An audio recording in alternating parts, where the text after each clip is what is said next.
Welcome to Entrepreneurial Reality with Bash. Every week we'll be speaking to startup and scale-up founders to learn about them, their ambitions for the business, goals and objectives. Every conversation is a moment in time, documenting entrepreneurs' current situation with a view to coming back next year to see how they are getting on. Each journey will be different. Each innovation could be game-changing. I hope you enjoy.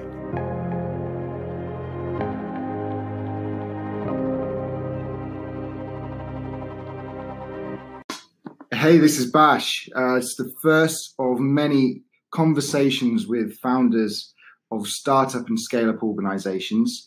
Today I have with me here Adam Benzacree of Inflow AI. If you could introduce yourself.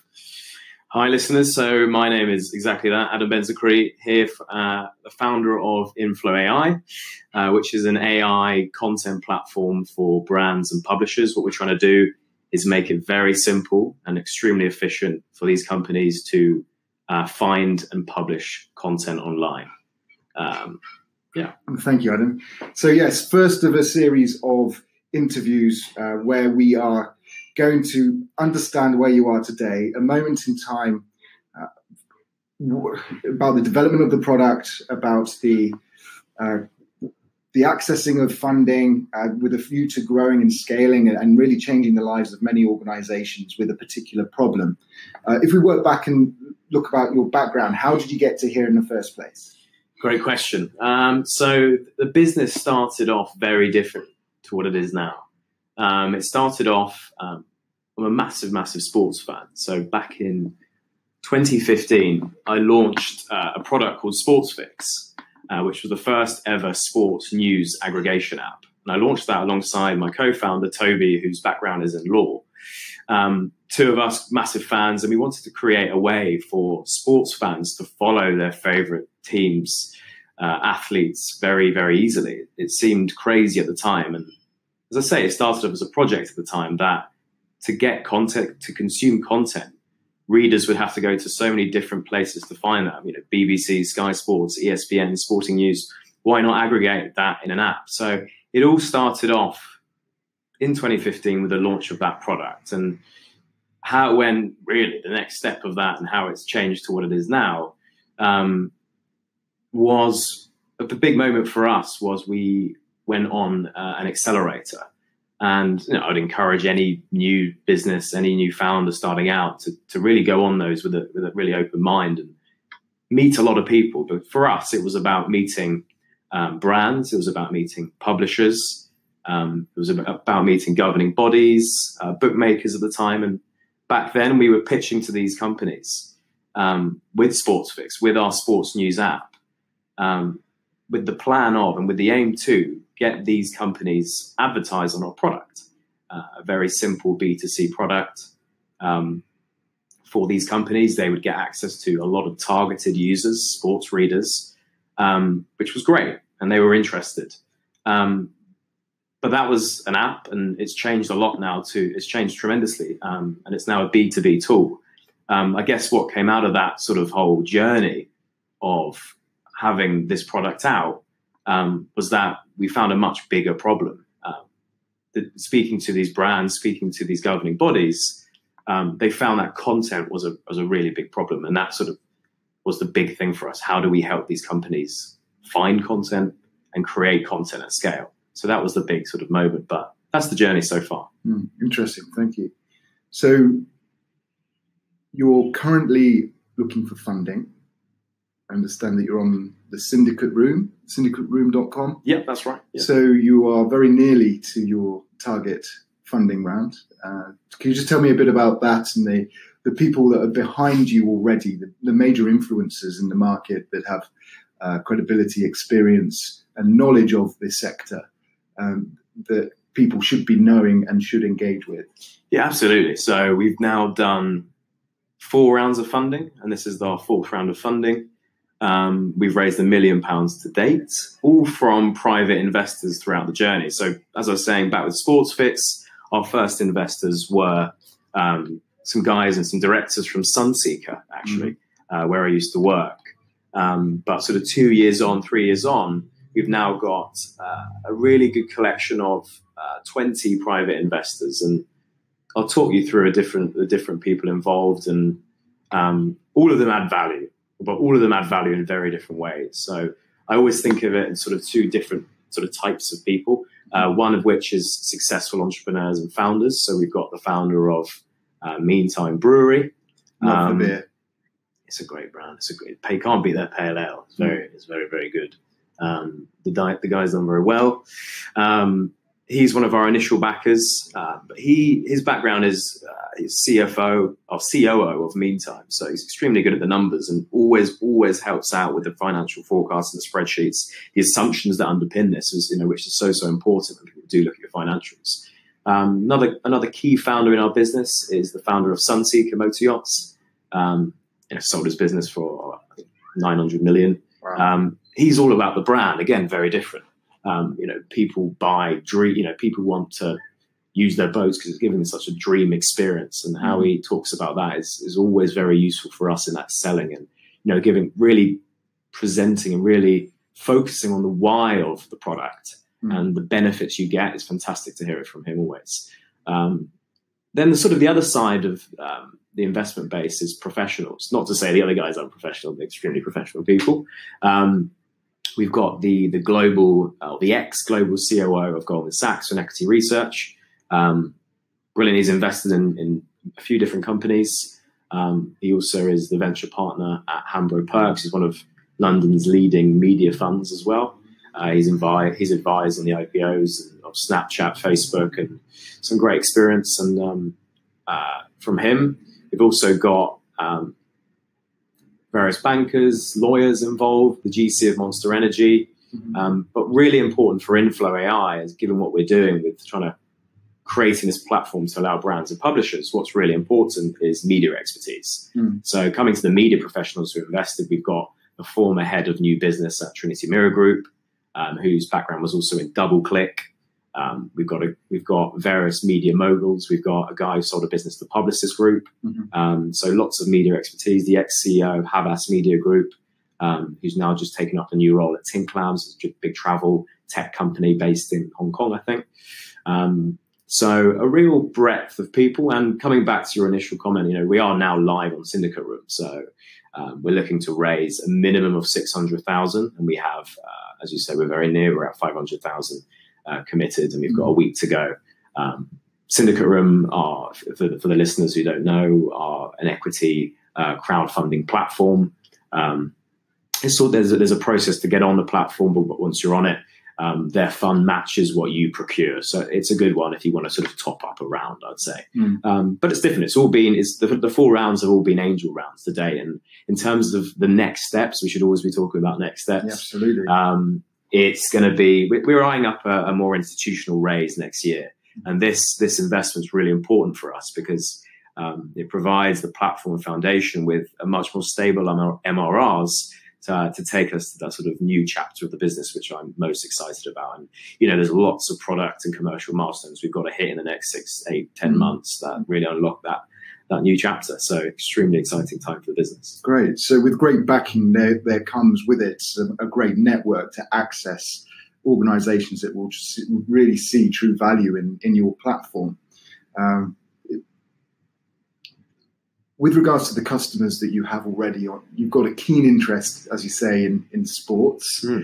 Tell me a bit about some of the customers that you have and some of the applications of your platform, Inflow AI, in those customers. Yeah, so Inflow AI. So the main thing to focus on first is that we've built a very valuable system that extracts and categorizes content automatically. And this back-end system, which we spent 3 years building, and all the investments gone on, really powers our 2 products. And the first product to mention who uses it is called Inflow AI Feed. And this is what this is. It's an automated plugin of third-party content. So relevant content from across the web plugged into your various products. So for example, for this service, the typical customer is a native app. It could be a marketing automation platform that needs more content. It could be for research purposes. So that first service is really just an API and it's a plugin. To give you an example, we work with some really interesting native apps, some up and coming apps. For example, Jaffa. They're a football app. They need lots of content, certainly World Cup content. Yes. What we're talking Go about. England, Go England. It's coming home, and it's definitely coming home for Jaffa when they get all their relevant football content plugged in, and that's it. That's how the product works. It just lets it run. It runs by itself. There's no upkeep for the customer.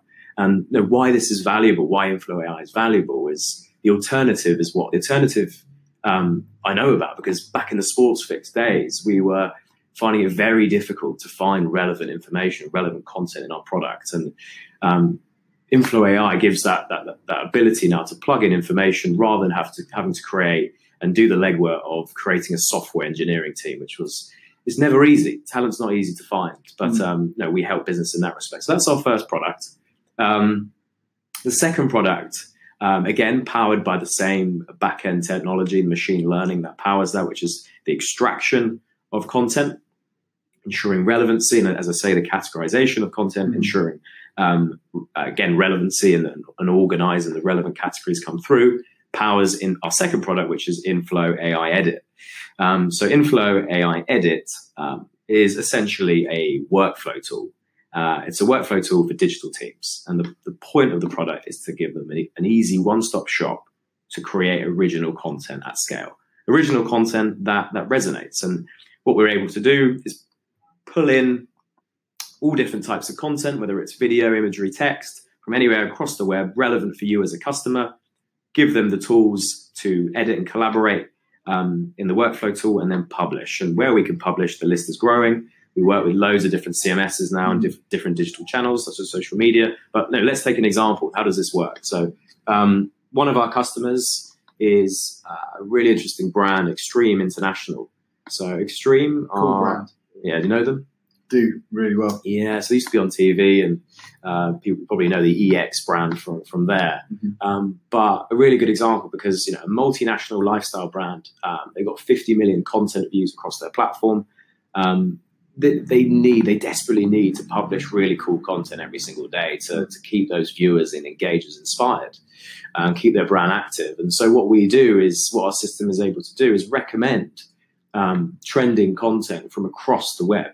A really cool action sport video, BMX nutter doing a backflip, and obviously lands it, unlike me probably.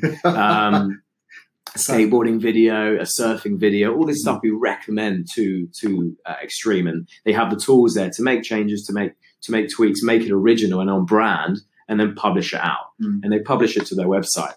And really important for them, and typical as is the case with a lot of big brands, is they're not really monetizing their massive social media following. So in the case of Extreme, they've got a growing social media following. That's obviously that's the key for them, is growing. But they have 4 million Facebook followers. And what's really important, what's happening now, is Facebook aren't allowing them to monetize that content effectively. But the idea is, through pushing relevant content to their website, through Inflow AI and capturing a really interesting area, they're able to drive engagement to their site. And crucially, they can monetize their following, because through Inflow AI, we partnered up with an advertising network. So when you publish through our system, you also publish relevant advertising on top of that content. So in addition to a monthly recurring revenue or licensing scheme, you are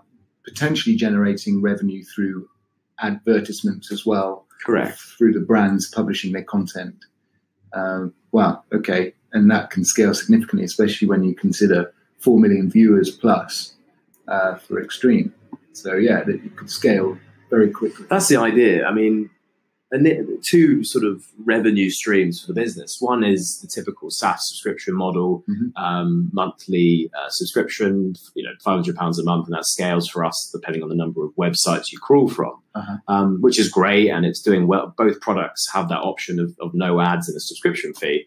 But on top of that, there is this more sort of higher growth model, which is really exciting for us, which can grow a lot quicker. It doesn't mean we have to sign up loads and loads of clients. It means What we do need to do is drive really interesting content and bolt on relevant advertising on top of it, and then split the advertising revenues between Inflow AI, of course, the client who gets a really exciting revenue stream for using our products, an incentive to use our product, but also this wouldn't be possible without the content creators. We want to be that sort of the good guys in town, certainly, but the marketplace for media buyers. We're taking content from content creators. They should be rewarded for that too. And so we can give a portion of our advertising revenue back to those creators. Interesting. Which is really important. Yeah, that is. And ultimately, the consumer of the content drives activities. So the attention you garner through more in contextual content presented. I speak from personal experience around going on a website. There was an interesting article I was really interested in seeing, but there was nothing in context below it that may have drawn my attention and engaged me as a consumer of that content. So yeah, I can see the real true value of that proposition. Okay. Look, content is king, but content is king is only if the content is good and the content is engaging. And it's all about driving hang time. So all our products, we have a minimum of 30% driving and hang time. So it's so important. Yeah, relevance is everything. And you give a lot of this sort of analytics of engagement of the content back to the content producers, the brands that are looking to sell through the content. That's right. And really good data to choose it, because only recently we've started working with a company based in Singapore who focus more on that analytics engine. We're the curation engine. Okay. But a company we're working with now called OpenDNA, and the founder there, Jay, is a fantastic guy, and his focus is more on the analytics and telling companies how things are performing. And combining our offering of curation with content performance, it completes the cycle. So really excited to be working with them, and obviously it's a distribution channel for both companies. So fantastic. Interesting times. Yeah. So once you've closed your funding round and successfully, of course, overfunded, maybe. So we shall see. Hope so, yeah. Where are you specifically putting that money? Yeah, great question. So the first thing that's got to get out the door quickly, what the big focus for us right now is improving. So coming back to the two products, second product, Inflow AI Edit, which we've got lots of interest for, and big brands have signed up to use it, such as Premier Inn, Extreme, who I've mentioned, Novus Group, lots of interesting companies. For them right now, they're expecting a big update, which is going to happen in Q3 this year for us, and a lot of the money is going in powering that update. So what that update will really mean is companies will be able to collaborate in the content creation phase.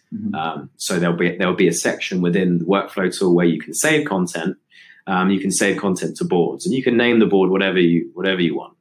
And then with that board, there's relevant content, and from that board, you can create really interesting information.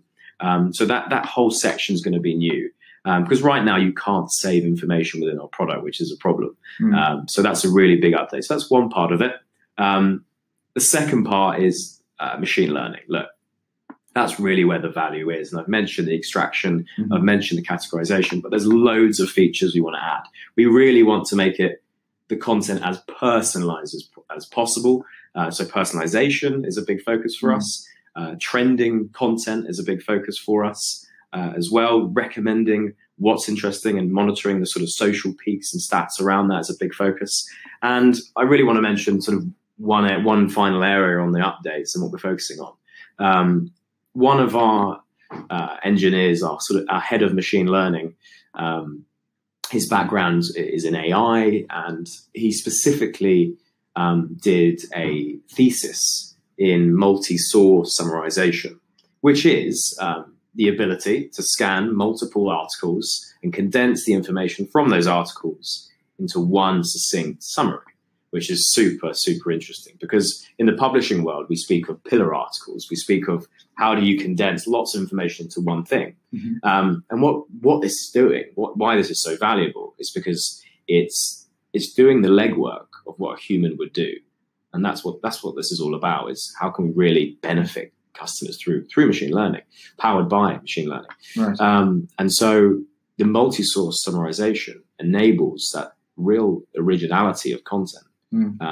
So how much time would that save an organization then, if you were looking at an enterprise company with a very strong brand, a consumer-based product, for instance.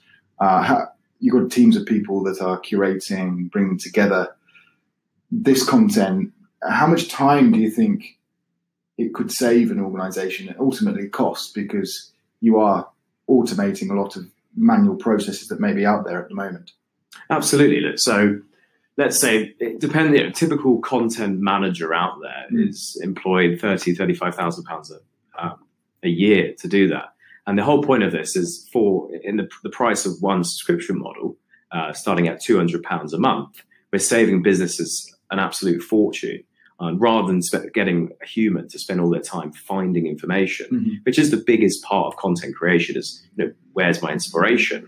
That curation part, that aggregation and finding of content, that browsing is the most sort of time-consuming part. So if you compare it to the cost of a salary, one unit of Inflow AI is £200 a month. You can see already that the return that companies are getting. Yes. So on a broader view of AI and the proliferation across multiple industries, where do you see AI going ultimately? Do you think we'll have a Terminator walking down the street eventually? God, yeah, that's it, isn't it? So we're all going to be taken over by robots. I mean, that's also always what you hear about when you go to different events. And I was at an AI and sport event recently. And what are its implications there? And the big thing really is you're only going to get as far as the data you can really feed your algorithms on. So, and who feeds that data is obviously humans. So in all our machine learning and all the extraction that we do and the categorization that we do, we've built a data set tool to actually feed that information and trained our algorithms on hundreds of thousands of articles. So the first step before you see the new Wolverine walking around or whatever it is firstly someone's got to do that laborious exercise of training up all the different types of data. Look at it with autonomous vehicles. It's the same thing there. It's training of the data is coming from Uber drivers circulating London every single day, every single minute. So it's about that data first. So we shouldn't get too ahead of ourselves. But the benefits are huge there. So really interesting. So you mentioned creating a stronger platform for growth and scale with regards to the investment you're receiving, but also, are you looking to expand your sales and marketing efforts, get the product out there? Where else? Yeah, so you're right, actually. Well, I've got so focused there on the product, what's our sort of more route to market as well, and what's our plans for distribution. So Q3, as I said, the big focus is getting that Inflow AI edit tool out. Beyond that, it is, for us, it's exciting. It's going to be our first non-tech hire in Q4 probably this year. Myself and Toby are non-tech founders.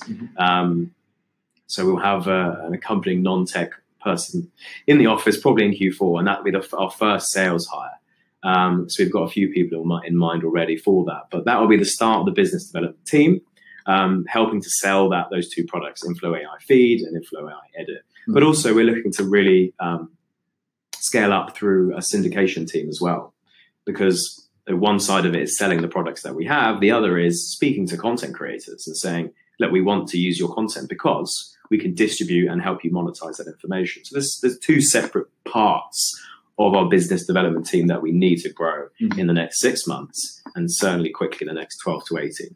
So where do you see your sweet spot then? Because it's very clear to me, content creation, aggregation of that content, driving consumer adoption or attention of that content created, B2C, large organizations, big brands would have a lot of value by using a tool such as this. Where else do you see there being a sweet spot? Because I understand it is very horizontal. Your market is very broad and capable of serving many different types of organizations and different verticals. But for you to focus on a particular area, where would that be? That's a great question, because look, if you look at there's 4 million SMEs in the UK with a website, and over half of those intend to spend more on content marketing. If you made a plan based on that, you wouldn't really have a plan. You just have what exactly are you doing? So for us, I think it's a really good point, because the system is built to be generic, which is obviously the value. But in terms of strategy, we have to be focusing on selling to publishers initially. because that's where, coming back to your previous question, time saving, and these are the guys who employ content managers, and we want to just show what a compelling number of case studies we can put together by selling to publishers and saying, look, you don't need this many people browsing for information. That's a sort of a painful exercise for these guys. And by focusing on publishing initially, that's going to be our sort of focus. So already we're working with a number of publishers and talking to a number of large publishers. So we're working with the likes of the University Paper, who are a student paper. They're live in 16 cities across the UK, I think. They previously had all their inventory tied up in print.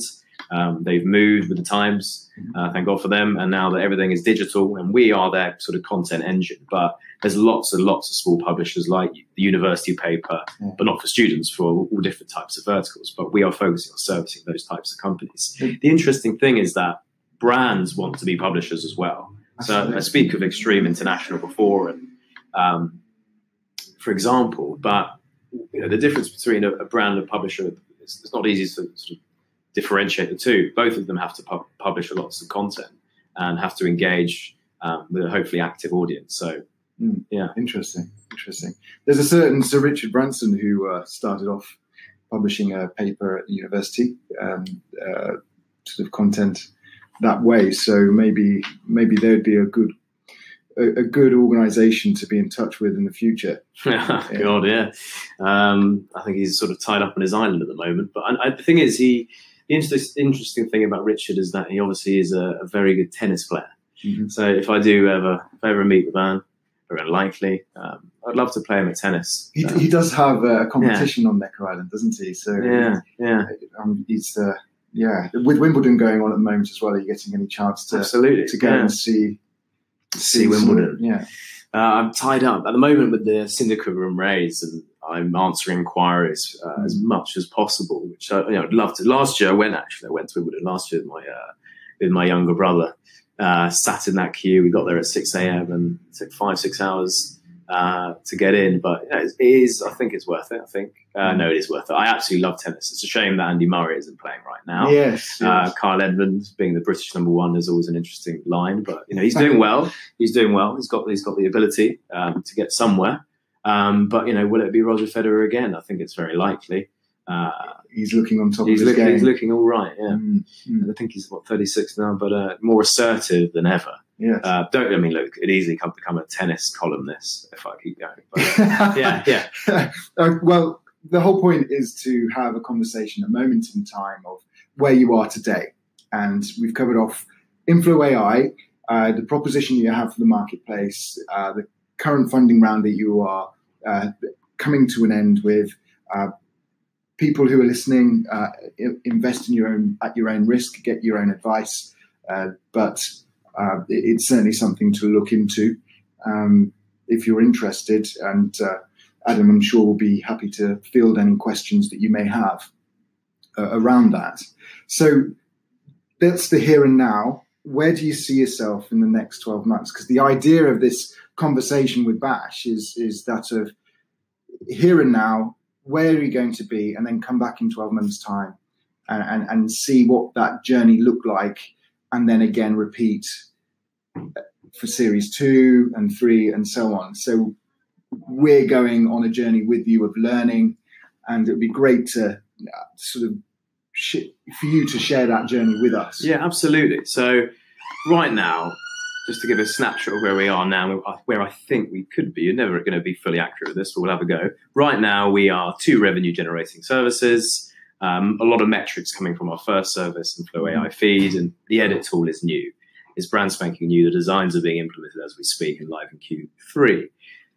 My plan for the next 12 months is, firstly, in the next 7 days, finish the Syndicate Room thing. But where I see this going in probably 12 months is, look, we need to get a lot of traction on both services. And we are targeting 30-odd thousand a month by the end of this year. Mm-hmm. And we'll have the runway, until Q2.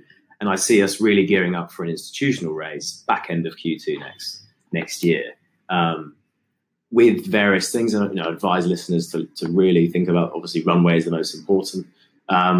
ways to extend the runway, things like R&D rebates have been an absolute pot of gold for us. And I think, that sort of runway can take us to, as I say, Q2. And then really what the plan is then is to raise a £2-3 million round. I want us to stay in the UK, certainly in the next year, even though the US is a sort of 10x market. Programmatic advertising is exactly 10x the size that it is here, 4 billion here, 40 billion there. But there's lots to get done in the UK. There's lots of brands and lots of publishers, 8,000 publishers in the UK. So we're going to be very busy tapping up as many of those as possible. But I do see the focus of next year is getting to much more substantial revenues in preparation for that. What happens then? It will be expanding all areas of the business.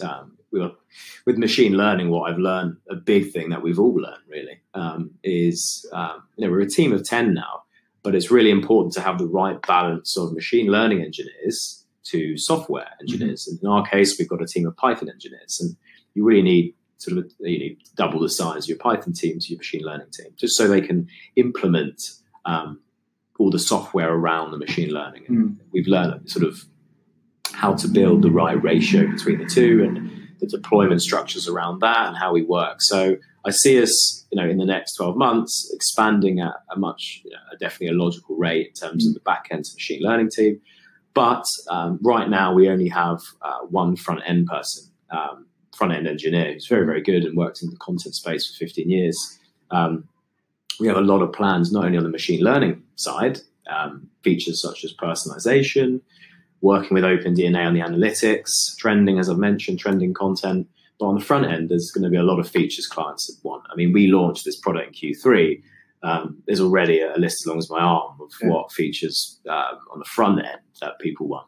Scheduling content, buckets, boards, all these sort of things. So we're going to be busy. Yeah, I'm a big fan of category creation and knowing what is different from what has been before, and also making a business understand a problem that they may not be aware of and how you service that problem.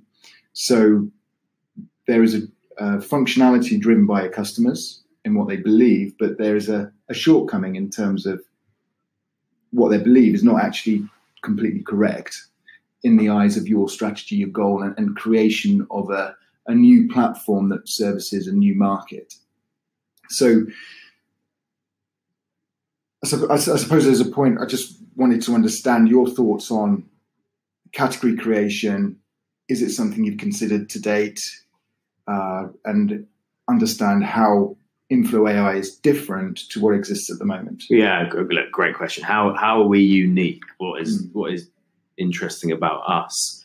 And the way to do that is explain, I think, the three key areas of the content space, which I'm always talking to different clients and investors about. So the three key areas, just to explain. So the first is your aggregation tools. A few companies to mention that I always look and see how they're doing, kind of thing.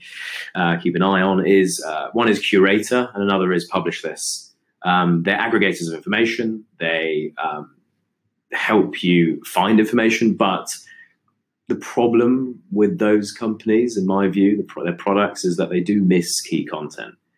They focus around text and they focus mainly around RSS feeds, which is pretty limited. And if you're a brand, if you're Premier Inn and you want to publish content to your Coventry site because there's an artist playing there, you don't want to miss information. Same for Extreme International. There's some really cool action sport videos out there, and you're only pulling in text. What use is that tool that does that? And that's the same problem for different areas. So that's the first area, aggregation tools. The second area in the content space is editor tools and sort of social media tools. So you've got companies and CM content management systems such as WordPress. You've got Hootsuite that you can schedule tweets on, etc. These are editors. They don't help you find content.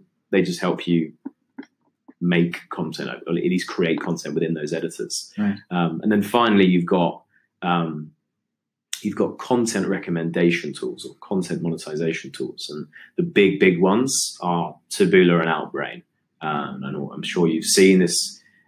For example, they've been around some time now. Taboola and Outbrain. I think they're making tremendous revenues per year.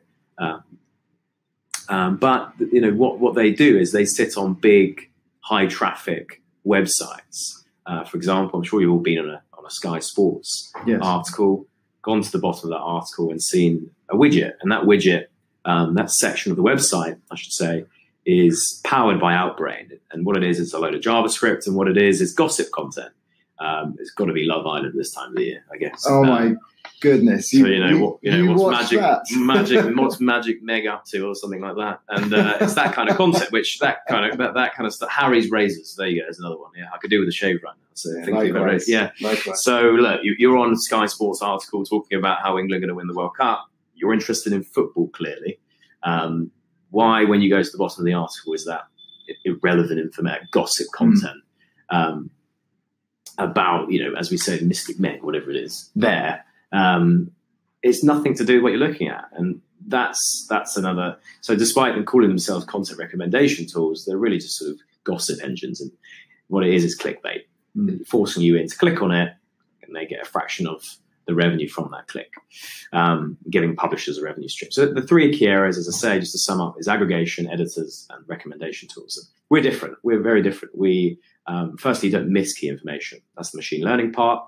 And we are this one-stop shop. We're an end-to-end tool. We want to be the product that you can give to any business. Although we're focusing on publishers initially, that you can say, right, use this tool to find content relevant to you. We recommend it, edit it to make it more on brand, and publish a way to drive traffic to your sites, which in turn boosts your presence, your loyalty with customers, and ultimately trust and revenue. So that's the differences, and that's probably that's a good roundup of the market. Thank you. Yeah, there's a number of influencers out there that talk about every company being a digital media company first. Think about the internet, the evolution of the internet, and yes, the content's out there for everyone listening. By all means, have a look. But yeah, that's great. Thank you. Oh, cool. Thanks. So we're rounding up now. There's a few questions I'd like to ask you. This I'll ask every founder of startup and scale-up companies. So just a quick fire round and just get an understanding of first of all what it is and what your thoughts are around it. So what's the current book you're reading at the moment? I'm mad about sport. I'm reading various autobiographies, boxers. I'm reading one, Andre Agassi's Open book right now. So some interesting lessons have come from that. So one line that I particularly like in that book is control what you can control. So that's resonating with me right now. Certainly as we're crowdfunding and lots is going on, and only so many inquiries you can answer in a day and that sort of thing. So always reading about sport. I think that we always hear about the relationship between sport and business, and the two, and I find that always fascinating. So, yeah, and I love sport as well, and I'm a true believer of continual improvement and how that can translate from sport into business, and the competitive nature of winning and just improving yourself to better oneself and then win and come out on top. So I'm also reading another one actually at the moment. Founder of Innocent Smoothies, Innocent Drinks. He does some interviews with various entrepreneurs, founders, interesting people, and I'm reading that book. Lots of good insight in that as well. So reading two at the moment. Yeah, great. So I was actually going to ask you about what's the particular entrepreneur or business owner that you admire and follow at the moment? In terms of sheer excitement, it's hard not to say Mr. Musk. The chaos that that's going on at the moment. I'm very interested in cars. Autonomous vehicles is something that I'm watching and following and keeping up to date with. So all his work with Tesla. I probably have to say Elon Musk. That's interesting because with the car thing, that there is a movement in the industry around pushing content into the autonomous cars and how you consume that information that is pushed to you because it's autonomous. Your attention is somewhere else as a passenger in that vehicle. So thinking ahead, there may be some synergies there in the future. So sport, you're keen on sport. You mentioned a couple of sports. What's your favourite sport, and how often do you get to partake? Well, that's a very easy question actually. Right now, it was tennis. So I play 3-4 times a week. Absolutely love the sport. Obviously, Wimbledon at the moment, it's hard to get away from it. Playing in all different tournaments. Play for Dulwich actually. So big fan of tennis. Great sport. Also love Formula One. So it's another one of mine. A bit more of a geeky sport, but again, the car thing, the technology. Yeah, exactly. It's come back to that. So those two really are my focus. I like rugby as well, but I'd say tennis and Formula One would be my answer. Oh, great. I'm surprised you could get a course at this point in time with Wimbledon going on and everybody picking up a racket. Exactly. It's tough, but you've got to get there early. I think that'd be my advice on that one. Like with everything. Yeah, exactly. Yeah. Good. And then the final question is what I'd repeat every year. So be prepared for this. I'm ready. Okay. Let's see. So what would you do differently now based on what you know? It's a really good question. I think the biggest thing that comes out to me right now is if the task is gets to institutional funding for an early stage founder, do you have to have so much machine learning in the product from day one? The reason I say this is we have built the product from day one to have machine learning, which is for us really interesting because it allows us to go from the revenues, the revenue MRRs we are now, to higher revenues in the future much, much quicker.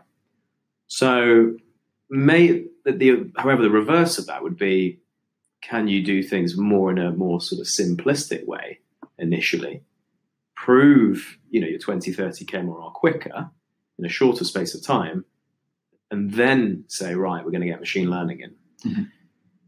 That could apply for a number of businesses. That sort of methodology, both have merit, because if you go down the first one and get machine learning in, you are going to scale quicker. Second, you're going to show traction quicker. So I think that's something that always plays in my mind, which is something that every founder should consider is, what's your first traction point, and how you're going to get there. And for us, for me, it's definitely that. So you're saying that you would have potentially considered building the AI capability, the machine learning at a later stage, and built more of the revenue engine and product first, the initial product. Yeah, I don't. There's something I battle with. I think we've proven our revenues already to a point where it's not massively but affecting us. But I'd say you're a new founder, you're running an ML business.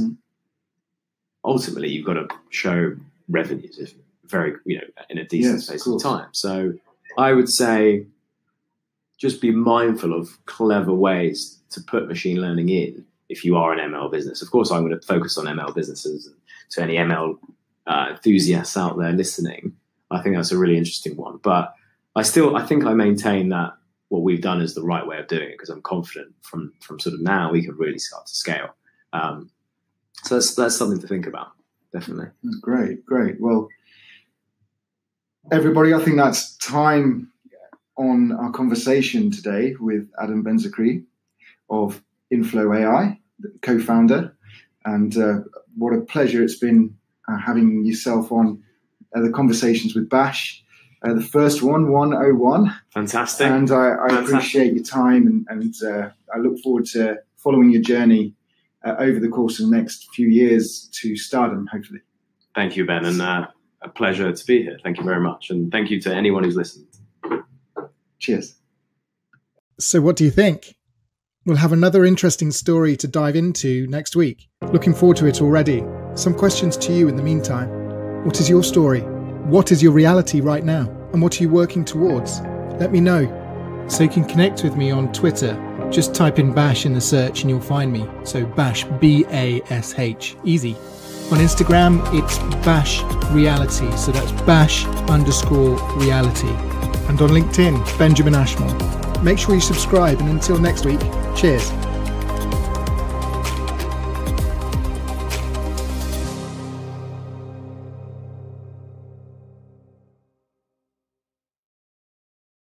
The podcast you just heard was made using Anchor.